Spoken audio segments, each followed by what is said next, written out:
जय हिंद दोस्तों, आप देख रहे हैं एग्जाम मेड जी।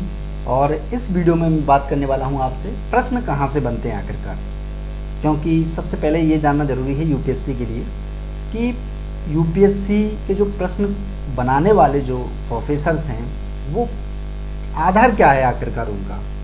देखिए, आधार दो होते हैं, एक तो एनसीईआरटी आधार है, दूसरा करंट अफेयर्स आधार है। ठीक है, करंट अफेयर्स में जो चीज़ें चली हैं उसके आधार पर प्रश्न बनेंगे, लेकिन वो बनेंगे कहाँ से? वो बनेंगे आपके एनसीईआरटी से। इसी के आधार पर मैं बात कर रहा हूँ, आपके सामने एक एक दो प्रश्न लेकर आया करूँगा, एक ही प्रश्न लेकर आया करूँगा जिसका थोड़ा सा विश्लेषण किया करूँगा, जिससे आप कम से कम प्रेरित हो सको।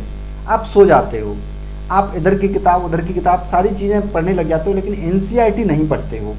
एनसीईआरटी का हर शब्द जो है इम्पोर्टेंट है, इसको मैं यहाँ पर साबित करना चाहता हूँ। बस देखिए, ये प्रश्न है, विषाणु संक्रमित कर सकते हैं, ये 2016 में आया हुआ प्रश्न है। विषाणु संक्रमित कर सकते हैं किस किस को? जीवाणुओं को, कवकों को, पादपों को।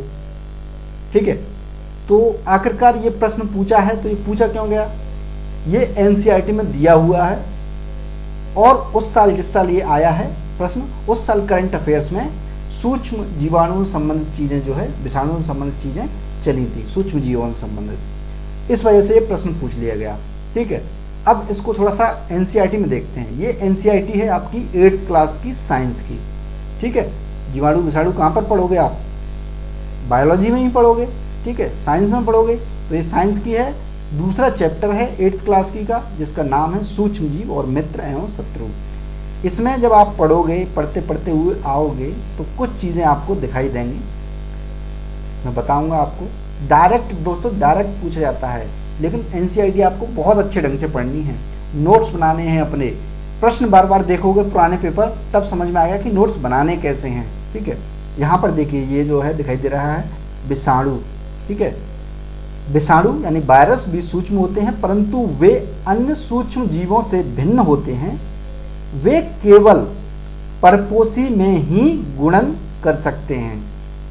गुणन का मतलब जानते हो क्या है? विषाणु जो होता है अपने आप में, पता होना चाहिए आपको सबसे पहले तो नॉर्मल। विषाणु जो होता है अपने आप में यदि वातावरण में मौजूद रहेगा तो वो हानिकारक नहीं है, लेकिन हानिकारक जब होता है जब वो आपके शरीर में एंटर कर जाता है। कारण आए कैसे भी, जब आपके शरीर में एंटर कर जाएगा तो क्या होता है, वो अपनी कई सारी जो है कॉपीज बना लेता है। ठीक है, एक व्यक्ति क्या करता है, बहुत सारे व्यक्ति बना लेता है, यानी विषाणु जो है बहुत सारे बन जाते हैं। इस वजह से वो उन्हें खाना चाहिए, हमारे शरीर को वो बीमार कर देते हैं। तो ये क्या कह रहा है, परंतु वे अन्य सूक्ष्म जीवों में भी, वे केवल परपोषी में ही गुणन कर सकते हैं। गुणन का तात्पर्य है एक तरह से उसमें जाकर के उसे संक्रमित कर सकते हैं, बीमार कर सकते हैं, या फिर अपने आप को बढ़ावा दे सकते हैं। अर्थात यहाँ पर डायरेक्ट लिखा गया है गुणन कर सकते हैं, अर्थात जीवाणु पौधे अथवा जंतु कोशिकाओं में गुणन करते हैं। यहाँ पर क्या दिया गया है? विषाणु दिया गया है, कवक दिया गया है, पादप दिया गया है। तो दो तो आपको मिल गए। ठीक है, जीवाणु और पादप। ठीक है, यहाँ पर डायरेक्ट मिल रहा है। देखिए यहाँ पर कहाँ है, ये रहा, जीवाणु और पौधे दोनों मिल गया, और जंतु कोशिकाओं में भी, यानी कि केवल ये परपोषी। अब परपोषी होते कौन से हैं? परपोषी लगभग सभी जीव जंतु होते हैं। ठीक है, कवक भी आता है, परपोषी के अंदर ही आता है। प्रोटो जो आता है परपोषी के अंदर आता है। स्वपोषी क्या होते हैं, जो स्वयं अपना भोजन बनाते हैं, वो कौन होते हैं? पौधे होते हैं। ठीक है, ये जो है, ठीक है, ये इस प्रकार से प्रश्न आपको देखने होंगे। ठीक है, यानी यहाँ पर ये मेंशन किया गया है। जो मैं कह रहा हूँ कुछ चीज़ समझ में नहीं आ रही, उन्हें आप पढ़ करके देख लीजिएगा। कुछ चीज़ हो सकता है गलत निकल गई हो। ठीक है, पढ़ करके देख लीजिए। लेकिन प्रश्न जो बनते हैं वो एनसीईआरटी से डायरेक्ट जो है बनते हैं, बस आपको निगाह चाहिए ऐसी देखने वाली। ठीक है, बहुत सारे प्रश्न बनते हैं ऐसे।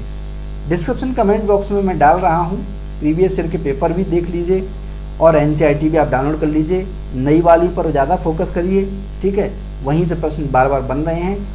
एनसीईआरटी का फोटोज़ वगैरह सब कुछ इंपॉर्टेंट है। जहाँ जहाँ से प्रश्न बनते हैं मैं नेक्स्ट वीडियो में आपको बताता जाऊँगा। मेरा उद्देश्य केवल आप तक इन्फॉर्मेशन पहुँचाना है कि भैया एनसीईआरटी पढ़ लो, पढ़ लो, पढ़ लो, अच्छे से पढ़ो, नोट्स बनाओ, बार बार पुराने पेपरों को देखो। जय हिंद, जय भारत। वीडियो को लाइक करके जरूर जाइए।